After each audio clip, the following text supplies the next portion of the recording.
this question to you. How do I know what to do as to jumpstart into the world of innovation in my leadership perspective? So this is somebody who wants to get into the world of innovation using his leadership perspective. How do we encourage innovation? Yeah, well, that's a very important question.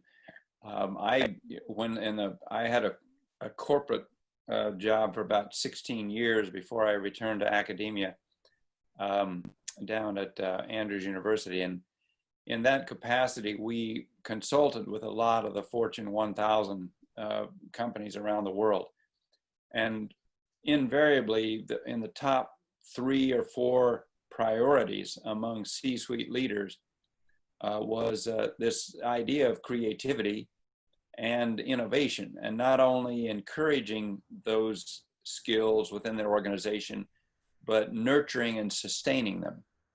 So, how can I, rather than treating creativity and innovation as a one-off goal to sort of accomplish, how, the very nature of creativity and innovation is that you continue to do novel, even surprising things that the market is interested in. And I might just mention a definition of creativity. It actually bridges between creativity and innovation, this definition.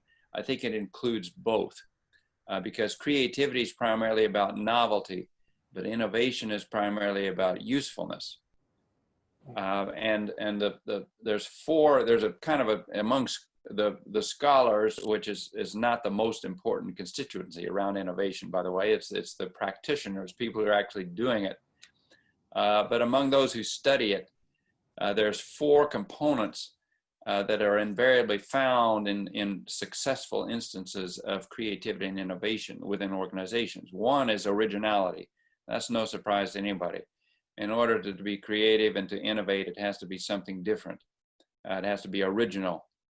But the second necessary ingredient is useful.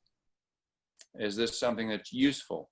And for example, in this climate right now, all of us, it may not be top of mind, but we can immediately recognize any opportunity that increases an organization's sense of safety and security.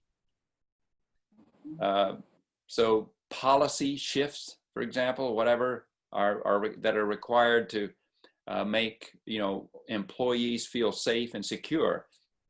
Families considering their children or their maybe their aging parents or aunts and uncles or extended family members. I mean, what sorts of things could increase their feelings of safety and security on a moment-by-moment basis?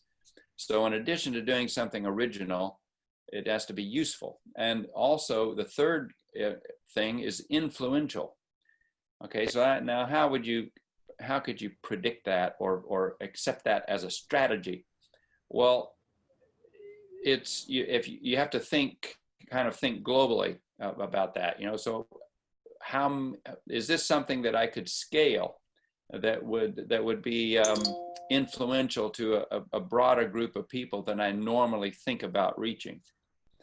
And finally, the last ingredient is sometimes it's kind of counterintuitive because those of us who really aren't very creative, we think creative people find it easy to be creative and to be innovative.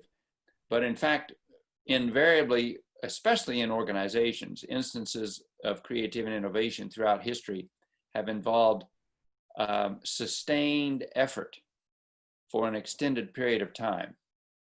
So just because you're working hard at it doesn't mean that you're not creative. In fact, most of us, in order to achieve any outstanding instance of creativity and innovation, perhaps even in our lifetimes, we really have to apply ourselves to learning, to lifelong learning, and to reinventing ourselves all the time.